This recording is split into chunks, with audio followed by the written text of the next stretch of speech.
إن الحمد لله نحمده ونستعينه ونستغفره ونعوذ بالله من شرور أنفسنا ومن سيئات أعمالنا من يهده الله فلا مضل له ومن يضلل فلا هادي له وأشهد أن لا إله إلا الله وحده لا شريك له وأشهد أن محمدا عبده ورسوله صلى الله تعالى عليه وعلى آله وأصحابه وبارك وسلم. يا أيها الذين آمنوا اتقوا الله حق تقاته ولا تموتن إلا وأنتم مسلمون.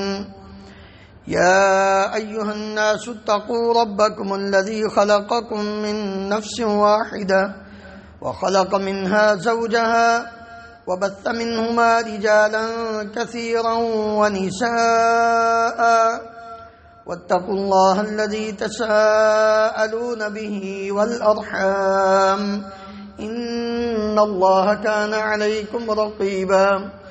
يا أيها الذين آمنوا اتقوا الله وقولوا قولا سديدا يصلح لكم أعمالكم ويغفر لكم ذنوبكم ومن يطع الله ورسوله فقد فاز فوزا عظيما. أما بعد فإن خير الحديث كتاب الله وخير الهدي هدي محمد صلى الله عليه وسلم وشر الأمور محدثاتها وكل محدثة بدعة وكل بدعة ضلالة وكل ضلالة في النار. رب اشرح لي صدري ويسر لي أمري واحلل عقدة من لساني يفقه قولي. اللهم انفعنا بما علمتنا وعلمنا ما ينفعنا وزدنا علما. سبحانك لا علم لنا إلا ما علمتنا إنك أنت العليم الحكيم. رب أوزعني أن أشكر نعمتك التي أنعمت علي وعلى والدي وأن أعمل صالحا ترضاه وأصلحني في ذريتي إني تبت إليك وإني من المسلمين. رب أعوذ بك من همزات الشياطين وأعوذ بك رب أن يحضرون. اللهم طهر قلوبنا من النفاق وأعمالنا من الرياء وألسنتنا من الكذب وأعيننا من الخيانة فإنك تعلم خائنة الأعين وما تخفي الصدور. ہر قسم کی حمد و ثنا اللہ رب العالمین کی ذات گرامی کے لیے ان گنت لا تعداد بے شمار درود و سلام اس ہستی مقدس پر جن کا نام نامی اسم گرامی محمد رسول اللہ صلی اللہ علیہ وآلہ وسلم ہے. حضرات، ماہ ربیع الاول میں نبی کریم صلی اللہ علیہ وآلہ وسلم کی حیات طیبہ، سیرت طیبہ کے مختلف پہلوؤں کا ذکر کیا جاتا ہے، کیونکہ نبی کریم صلی اللہ علیہ وآلہ وسلم کی ولادت باسعادت بھی اسی ماہ مبارک میں ہوئی ہے اور آپ کی وفات بھی اسی ماہ کے اندر ہوئی ہے. تو آپ صلی اللہ علیہ وسلم کی پوری زندگی کو ایک خطبہ جمعہ میں تو نہیں بیان کیا جا سکتا. آپ کی حیات طیبہ کے کئی پہلو ہیں. آج کے خطبہ جمعہ میں صرف آپ کا صاحب خلق عظیم ہونا وَإِنَّكَ لَعَلَىٰ خُلُقٍ عَظِيمٍ کہ پیارے نبی کریم صلی اللہ علیہ وآلہ وسلم کا اخلاق، آپ کا کردار، آپ کی عادات، یہ ساری انسانیت سے اعلیٰ، افضل اور عظمت والی تھی. اسی بات کو مختصر وقت میں بیان کرنا مقصود ہے تاکہ ہم بھی جو اپنے پیارے نبی صلی اللہ علیہ وآلہ وسلم کے ساتھ محبت کا دعویٰ کرتے ہیں، ہم آپ کے امتی ہیں، تو ہمیں بھی یہ چاہیے کہ آپ کی زندگی کو اپنے لیے مشعل راہ بنائیں کیونکہ مالک الملک رب السماء نے ہمیں اسی بات کی دعوت دیتے ہوئے فرمایا تھا لقد کان لکم فی رسول اللہ اسوۃ حسنہ، تمہارے لیے پیارے نبی صلی اللہ علیہ وآلہ وسلم کی سیرت طیبہ بہترین نمونہ ہے۔ لہذا خصوصاً ان لوگوں کے لیے لمن کان یرجو اللہ والیوم الآخر، آپ میں سے جو انسان اس بات کو پسند کرتا ہے، اس بات کا یقین رکھتا ہے کہ اس کو اس دنیا سے جا کر اپنے پروردگار عالم کے سامنے کھڑے ہونا ہے، وہ اپنے رب کی رحمت کی امید رکھتا ہے اور وہ اپنے اللہ کو یاد کرتا ہے، آخرت کی اس کو فکر ہے، اس کو یہ چاہیے کہ اس دنیا کی زندگی میں اپنا اٹھنا بیٹھنا، اپنا سونا جاگنا، اپنا بولنا، اپنا کھانا پینا، اپنا معاملات، کاروبار، لین دین، خاندان، رشتہ داری، الغرض زندگی کا ایک ایک لمحہ وہ پیارے نبی صلی اللہ علیہ وآلہ وسلم کی سیرت کے مطابق ہونا چاہیے۔ اور ان میں ایک چیز کہ آپ کا اخلاق کیسا تھا، آپ کا خلق کیسا تھا۔ ام المومنین سیدہ عائشہ صدیقہ رضی اللہ عنہا سے پوچھا تھا کہ نبی کریم صلی اللہ علیہ وآلہ وسلم کا اخلاق کیسا ہے، تو کیا فرماتی ہیں کان خلقہ القرآن، نبی کریم صلی اللہ علیہ وآلہ وسلم کا اگر اخلاق دیکھنا ہے تو قرآن مجید پڑھ لیجیے۔ آپ قرآن مجید کی مجسمہ تفسیر ہیں، عملی تفسیر ہیں، جو قرآن مجید کے اندر رب العالمین نے نازل فرمایا ہے پیارے نبی صلی اللہ علیہ وآلہ وسلم نے وہ کر کے دکھایا ہے۔ اس لیے ہمیں اپنی کتاب قرآن مجید کے ساتھ گہرا تعلق قائم کرنا چاہیے اور نبی کریم صلی اللہ علیہ وآلہ وسلم کے اخلاق کو سمجھنا چاہیے۔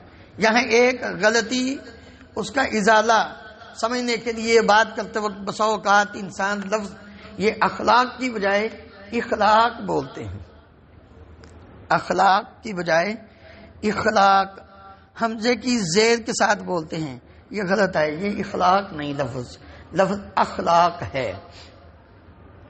اخلاق عادت، طریقہ، عمل، اخلاق کسی چیز کو پرانا کرنا۔ اخلاق کا یخلق، اخلاق کا مطلب ہوتا ہے آپ کے پاس کوئی چیز آئی پرانی ہو کر کے آپ نے اس کو پھینک دیا، تو نبی کریم صلی اللہ علیہ وآلہ وسلم کا اخلاق بیان کرنا مقصود ہے، اخلاق نہیں ہے۔ اس لیے اور یہ بات ذہن میں رکھیں کہ جو آدمی اس صفت کے ساتھ متصف ہو جاتا ہے، اخلاق جیسی، خلق عظیم جیسی صفت کے ساتھ متصف ہو جاتا ہے، اپنے اندر اس کو پیدا کر لیتا ہے، وہ معمولی انسان نہیں ہے۔ شیطان نمازی کو بہکاتا ہے، روزہ دار کو بہکاتا ہے، شیطان حاجی کو بہکاتا ہے، سخی کو دور کرتا ہے، بڑی بڑی عبادت قرآن مجید کی تلاوت کرنے والے کو اور اپنا مال خرچ کرنے والے کو، لیکن جو صاحب خلق عظیم انسان ہے، جس نے اپنے اخلاق کو اسی طرح کا بنا لیا جس طرح کہ نبی کریم صلی اللہ علیہ وآلہ وسلم کا ہے، شیطان کا اس پر اتنی جلدی بس نہیں چلتا۔ کیوں؟ یہ وہ عادت ہے، یہ وہ عمل ہے جس کی وجہ سے انسان سب سے زیادہ اپنے ترازو میں وزن ڈالتا ہے۔ ابو درداء رضی اللہ عنہ بیان کرتے ہیں نبی کریم صلی اللہ علیہ وآلہ وسلم نے فرمایا ما من شیء اثقل فی میزان المؤمن یوم القیامہ من حسن الخلق، قیامت کے دن انسان کے میزان میں، ترازو میں سب سے وزنی چیز جو ہوگی وہ اچھا اخلاق ہوگا۔ اور نبی کریم صلی اللہ علیہ وآلہ وسلم سے پوچھا گیا کہ جنت میں سب سے زیادہ کون سی چیز لوگوں کو داخل کرے گی، تو قال تقوی اللہ وحسن الخلق، ایک اللہ کا ڈر اور خوف، اور دوسری چیز اچھا اخلاق ہے۔ اور اسی طرح نبی کریم صلی اللہ علیہ وسلم نے فرمایا اگر کوئی شخص یہ چاہتا ہے جنت میں سب سے اونچا گھر ہو، بیت ہو، تو اس کو اپنے اخلاق اچھا کرنا ہے۔ ابو امامہ رضی اللہ عنہ بیان کرتے ہیں آپ صلی اللہ علیہ وسلم نے فرمایا انا زعیم ببیت فی ربض الجنہ لمن ترک المراء وان کان محقا، میں جنت کے کنارے میں اس آدمی کے گھر کی ضمانت دیتا ہوں جو حق پر ہوتے ہوئے بھی جھگڑا چھوڑ دیتا ہے۔ اور آپ نے فرمایا وَبِبَيْتٍ فِي وَسَطِ الْجَنَّةِ لِمَنْ تَرَكَ الْكَذِبَ وَإِنْ كَانَ مَازِحًا، وہ انسان جو جان کر یعنی مزاح میں بھی جھوٹ چھوڑ دیتا ہے، اس کو پتہ ہے یہ جھوٹ ہے تو مزاح کرتے ہوئے بھی وہ جھوٹ نہیں بولتا، جنت کے درمیان میں وسط میں اس کے لیے گھر کی ضمانت دیتا ہوں۔ اور آپ نے فرمایا وَبِبَيْتٍ فِي أَعْلَى الْجَنَّةِ لِمَنْ حَسُنَ خُلُقُهُ، اس آدمی کو میں اس بات کی ضمانت دیتا ہوں کہ اس کا گھر جنت میں سب سے اونچا ہوگا جس کا اخلاق اچھا ہوگا۔ اس لیے اور پھر انسان کا ایمان کا بھی اسی بات سے پتہ چلتا ہے کہ اس کا اخلاق کتنا اچھا ہے۔ ابو ہریرہ رضی اللہ عنہ بیان کرتے ہیں نبی صلی اللہ علیہ وسلم نے فرمایا اکمل المؤمنین ایمانا احسنهم خلقا، یاد رکھو سب سے کامل ایمان والا انسان وہ ہے جس کا اخلاق سب سے اچھا ہے۔ وَخِيَارُكُمْ خِيَارُكُمْ لِنِسَائِهِمْ، اور تم میں سب سے بہترین وہ لوگ ہیں جو اپنی بیویوں کے ساتھ اچھا برتاؤ کرتے ہیں، کیونکہ باہر تو لوگوں کے ساتھ انسان کا تعلق بڑا اچھا ہوتا ہے، لیکن جب وہ گھر میں آتا ہے تو اس کا اخلاق اچھا نہ ہو، اس کا برتاؤ اچھا نہ ہو تو وہ انسان اچھا نہیں ہے۔ نبی کریم صلی اللہ علیہ وآلہ وسلم آپ کی صفات، آپ کا خلق عظیم ہونا، اس کی گواہی شہادت وہ تورات کے اندر بھی انجیل کے اندر بھی۔ عطاء ابن یسار رحمہ اللہ کہتے ہیں میں نے عبداللہ ابن عمر ابن العاص رضی اللہ عنہ سے پوچھا کہ نبی کریم صلی اللہ علیہ وآلہ وسلم کے اخلاق کے بارے میں تو بتائیے، آپ کی عادات کے بارے میں تو بتائیے جو تورات میں، کیونکہ یہ تورات کو جانتے تھے۔ تو انہوں نے کہا کہ نبی کریم صلی اللہ علیہ وآلہ وسلم کے اخلاق، آپ کے عادات کا، آپ کے فضائل کا ذکر وہ بھی ہے جو قرآن میں ذکر ہو گیا، یا ایھا النبی انا ارسلناک شاہدا ومبشرا ونذیرا وداعیا الی اللہ باذنہ وسراجا منیرا۔ اس کے ساتھ ساتھ نبی کریم صلی اللہ علیہ وسلم کی جو تورات کے اندر صفات ذکر ہیں آپ کے اخلاق کے بارے میں، لیس بفظ ولا غلیظ، آپ بد اخلاق نہیں تھے، آپ سخت روح نہیں تھے، آپ کی زبان بدگوئی نہیں کرتی تھی، ولا سخاب بالاسواق، اور نہ ہی نبی کریم صلی اللہ علیہ وسلم بازاروں میں جا کے اونچی اونچی بولتے تھے، ولا يدفع السیئۃ بالسیئۃ، اور نہ ہی نبی کریم صلی اللہ علیہ وآلہ وسلم برائی کا بدلہ برائی کے ساتھ دیتے تھے، ولکن یعفو ویصفح، آپ صلی اللہ علیہ وسلم کی عادت مبارکہ یہ تھی کہ اگر آپ کے ساتھ کوئی برائی بھی کرتا نا، آپ کے ساتھ کوئی غلط بات بھی کرتا تو آپ اس کو معاف کر دیتے تھے، یہ آپ کے اعلیٰ اخلاق کی علامت ہے۔ صحابی بیان کرتے ہیں ایک آدمی آیا بدو، آ کر اس نے کہنا شروع کر دیا مجھے دیں مجھے دیں مجھے دیں، اور بڑے انداز میں جیسے ایک غلط غصہ خانہ انداز ہوتا ہے۔ صحابہ کو بڑا غصہ ہے، یہ کیسی بات ہے کہ آپ نے چھوڑ دو اس کو، چھوڑ دو کوئی بات نہیں، اس کو نہیں پتا۔ ایک آدمی ہے اس نے آپ کے گلے میں کپڑا ڈال کے خوب کھینچا، نشان پڑ گئے، صحابہ کو غصہ ہے، آپ نے نہیں اس کو کچھ نہیں کہنا۔ ان لصاحب الکلام مقال، جو انسان کوئی حق رکھتا ہو اس کے لیے گفتگو کرنے کا حق ہے، وہ کر سکتا ہے کیونکہ اس کو میں نے کچھ دینا ہے۔ تو نبی کریم صلی اللہ علیہ وآلہ وسلم نے غصہ نہیں کیا۔ اچھا، آپ صلی اللہ علیہ وسلم یہ نہیں کہ نبی بننے کے بعد آپ کے اندر یہ خوبیاں پیدا ہوئی، نہیں، یاد رکھیے جو پیغمبر ہوتا ہے نا اس کا مربی، تربیت کرنے والا وہ اللہ رب العالمین ہوتا ہے۔ آپ صلی اللہ علیہ وسلم نبوت سے پہلے بھی با اخلاق تھے۔ جب آپ نے نبوت کا اعلان کیا، کوئی صفحہ پہ کھڑے ہو کے سب کو بلایا تو ان کو کیا کہا؟ هل وجدتمونی صادقا او کاذبا، کیا 40 سال لبثت فیکم عمرا من قبلہ افلا تعقلون، اور 40 سال تمہارے اندر میں نے زندگی بسر کی ہے، مجھے کیسا پایا تم نے؟ تو سب نے یہی ایک جواب دیا، ما جذبنا علیک الا صدقا، صحیح بخاری میں، کہ ہم نے جب بھی آپ کو سنا ہے، آپ کو دیکھا ہے، آپ کو پرکھا ہے، آپ کو سچائی پایا ہے۔ تو اخلاق سچے آدمی کا اچھا ہوتا ہے، جھوٹے آدمی کا اخلاق تو جھوٹ تو خود بد اخلاقی ہے، جھوٹ بولنا کوئی اچھا اخلاق نہیں ہے۔ تو نبی کریم صلی اللہ علیہ وآلہ وسلم کا اخلاق وہ آپ کے سچا ہونے پہ۔ انس بن مالک رضی اللہ عنہ بیان کرتے ہیں لم یکن رسول اللہ صلی اللہ علیہ وسلم سبابا، غور فرمائیے، آج محبت کا دعویٰ کرنے والے، نبی کریم صلی اللہ علیہ وآلہ وسلم کی سیرت کے گیت گانے والے، اور محبت کا انداز اپنے انداز میں اپنانے والے، غور فرمائے، اور ان کی زبان پر جو الفاظ نکلتے ہیں صبح سے لے کر شام تک، کبھی سوچا تو نے کہ تیری محبت کس کے ساتھ ہے؟ کبھی سوچا تو نے کہ تو کس نبی کا امتی ہے اور اس نبی کا اخلاق کیا ہے اور تیرا اخلاق کیا ہے؟ لم یکن سبابا، نبی کریم صلی اللہ علیہ وآلہ وسلم گالم گلوچ کرنے والے نہیں تھے، آپ کی زبان سے کسی دوسرے کو تکلیف نہیں پہنچتی تھی، اور تیری زبان سے کوئی محفوظ ہی نہیں ہے۔ غور کر، ولا فاحشہ، نبی کریم صلی اللہ علیہ وسلم بے حیا نہیں تھے کہ آپ کو بے حیائی کی باتیں کرنے والے ہوں۔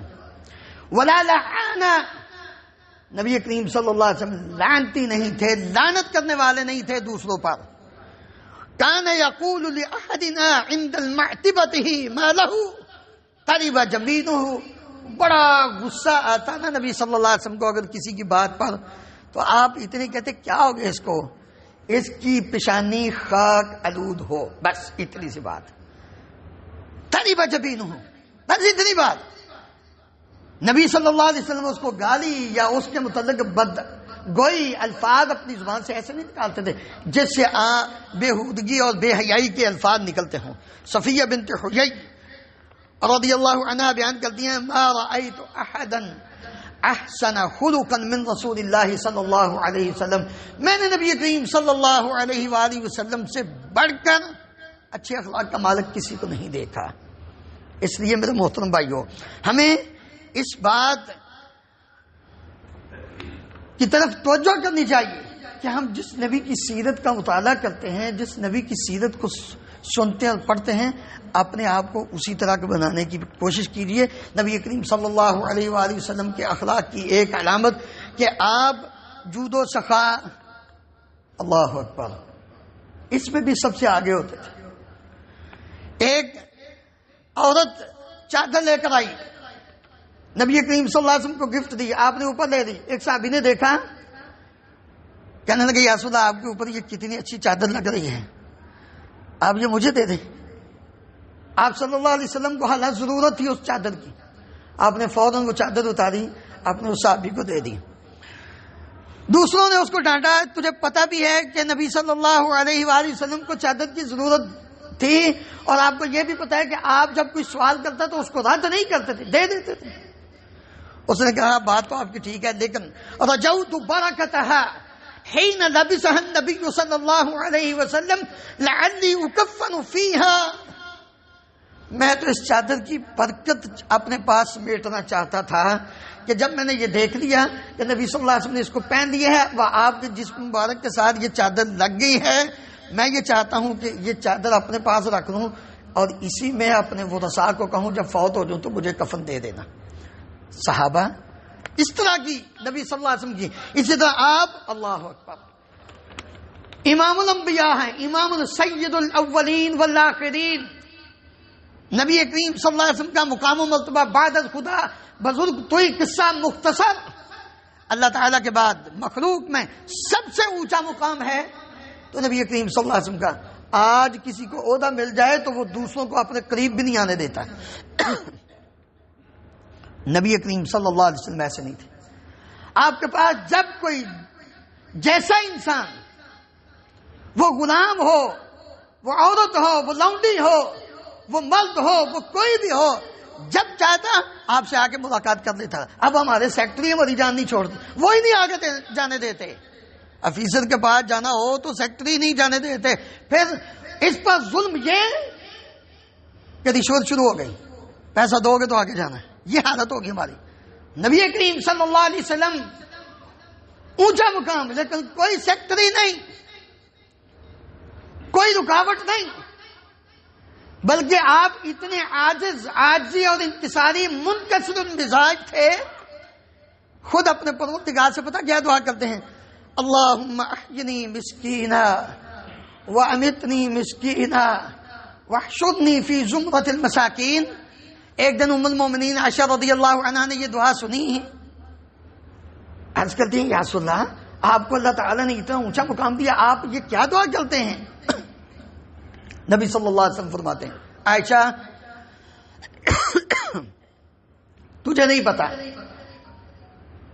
یہ جو مسکین ہے نا انہوں نے مالداروں سے 40 سال پہلے جنت میں داخل ہو جانا، حالانکہ پتا ہے کہ سب سے پہلے جنت میں نہیں جانا ہے، مجھ سے پہلے کوئی جنت میں داخل بھی نہیں ہوگا، لیکن اس کے باوجود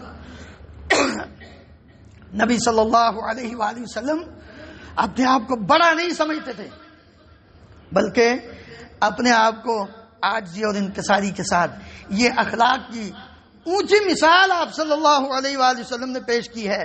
سعد بن حنیف رضی اللہ عنہ بیان کرتے ہیں رسول اللہ صلی اللہ علیہ وآلہ وسلم، اللہ اکبر، ہم تو اپنے سٹینڈرڈ کو دیکھتے ہیں نا، اپنے اخلاق، ہمارا اخلاق ہمارے سٹینڈرڈ کے مطابق، جو امیر ہوگا، جو اعلیٰ ہوگا، ہم نے صرف اسی کا پتہ لیں، یا جہاں سے ہمیں کچھ امید ہوگی ہم صرف اس کے پاس جاتے ہیں، نہیں۔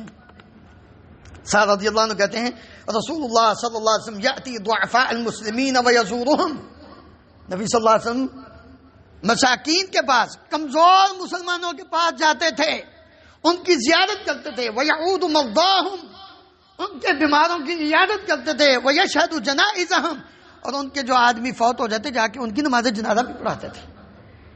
یہ تھا اخلاق نبی کریم صلی اللہ علیہ وسلم کا، حتیٰ کہ اب تو ہم مسلمانوں کو ملنا پسند نہیں کرتے، یہ ہماری جماعت کا نہیں لے رہا، ہم نے اس کو کیوں ملنا، یہ حالت ہوگی ہماری۔ نبی صلی اللہ علیہ وسلم یہودیوں کی جا کے بھی مات پرسی کیا کرتے تھے۔ آپ کا اخلاق دیکھیے، اور اخلاق کی وجہ سے ہی تو اسلام پھیلا ہے۔ آج ہم نے اسلام کی کیا خدمت کی ہے، ہمارے اندر نفرت، کدورت، میں اعلیٰ تم ادنا، میں تمہارے سامنے کیسے آ سکتا ہوں، نہیں۔ بچہ جو نبی صلی اللہ علیہ وسلم کی خدمت کرتا تھا، یہودی آپ کو پانی، لوٹا پانی کا پانی بھر کے دے دیتا تھا، بیمار ہو گیا، آپ گئے اس کے گھر میں، بچے کو دیکھا قریب المرگ ہے، موت کے قریب ہے، اب میں بیٹا قل اشہد ان لا الہ الا اللہ وانی رسول اللہ، کلمہ پڑھو۔ اس نے اپنے باپ کی طرف دیکھا، باپ نے کہا اطیع ابا القاسم، ابو القاسم کی بات مانو، کلمہ پڑھو۔ اس نے کلمہ شہادت پڑھا، روح پرواز کر گئی۔ نبی صلی اللہ علیہ وسلم نے فرمایا یہ ہمارا ہے، اٹھاؤ اس کو، ہم اس کو غسل دیں گے، اس کو کفن دیں گے۔ یہ تھا نبی صلی اللہ علیہ وآلہ وسلم کا اخلاق۔ اس لیے میرے محترم بھائیوں، آج ہمیں اپنے آپ کو بدلنے کی ضرورت ہے، اپنا اخلاق اسی طرح کی کرنے کی ضرورت ہے جس طرح کہ نبی کریم صلی اللہ علیہ وسلم کا تھا۔ اللہ رب العالمین مجھے اور آپ کو عمل کرنے کی توفیق عطا فرمائے۔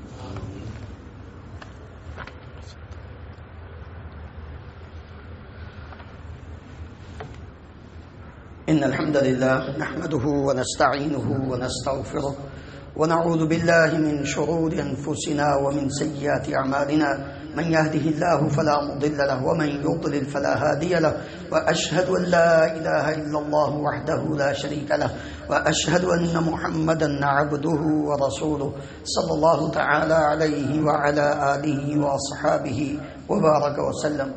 محترم حضرات، اخلاق کا تعلق صرف عام معاشرتی زندگی کے ساتھ نہیں ہے، بلکہ نبی کریم صلی اللہ علیہ وآلہ وسلم کی زندگی اپنے گھر والوں کے ساتھ سب سے پہلے سب سے بہترین اچھے اخلاق کے ساتھ تھی۔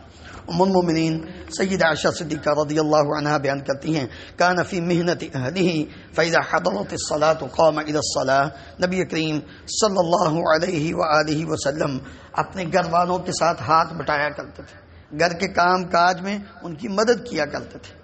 یہ نہیں ہے کہ میں مرد ہوں لہذا یہ کام تمہارا ہے، یہ عورت ہے، وہ بھی تمہارے جنس سے ہی ہے، وہ بھی انسان ہے، اس کے ساتھ محبت کا معاملہ، اس کے ساتھ اچھے اخلاق کا معاملہ، اس کے ساتھ گھر کے کام کاج میں مدد کا معاملہ، یہ اس میں کوئی انسان کی توہین نہیں، مرد کی توہین نہیں۔ جب امام الانبیاء اپنے گھر والوں کے ساتھ، اپنی بیویوں کے ساتھ ان کے گھر کے کام کاج میں ہاتھ بٹاتے تھے، آپ خود اپنا جوتا جو ہے اس کو درست کر لیتے تھے، اپنے کپڑے ان کو پیبند لگا لیتے تھے، تو کیا ہم اپنے گھر والوں کے ساتھ ان کی مدد نہیں کر سکتے؟ بھائی گھر والوں کے ساتھ کام کریں تو دیکھ کر وہ تو حیران مرید ہے، اور جو حیران مرید نہیں وہ مرد کیسا ہے؟ یہ بات غلط ہے، سیرت کے خلاف ہے۔ اس لیے اپنے گھر والوں اچھا اخلاق گھر سے شروع کرو. اگر تم اپنے گھر کے اندر سے اپنے اخلاق کو درست کرو. اپنے بچوں کے ساتھ نبی کریم صلی اللہ علیہ وسلم بچوں کے ساتھ پیار کرتے. بچوں کو السلام علیکم پہلے کہتے تھے. نبی صلی اللہ علیہ وسلم انصار کے محلے میں جاتے, جا کر بچوں کے سر پر ہاتھ رکھ کے ان سے پیار کرتے. یہ نہیں کہ صرف اپنے بچوں کے ساتھ.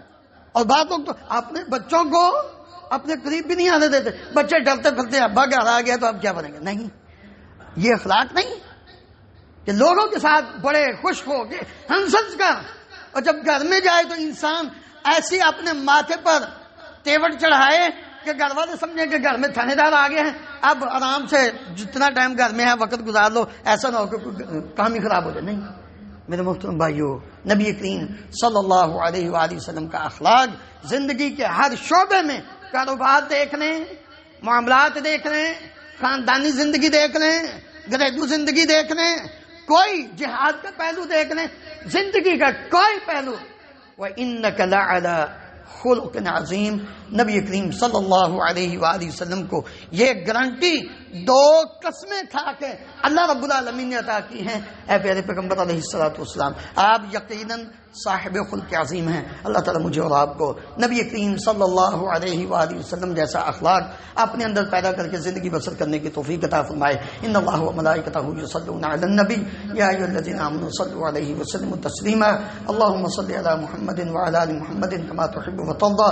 اللهم اغفر لنا وللمؤمنين والمؤمنات والمسلمين والمسلمات الأحياء منهم والأموات.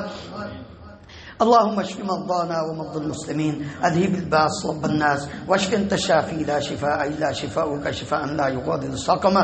اللهم انصر الاسلام والمسلمين, اللهم اعز الاسلام والمسلمين واذل الشرك والمشركين. اللهم اهلك النفاق والمنافقين. اللهم ارنا الحق حقا وارزقنا اتباعه, وارنا الباطل باطلا وارزقنا اجتنابه. اللهم امنا في اوطاننا, واجعل هذا البلد امنا مطمئنا رخاء سخاء وسائر بلاد المسلمين. سبحان ربك رب العزة عما يصفون, وسلام على المرسلين, والحمد لله رب العالمين. واقم الصلاة.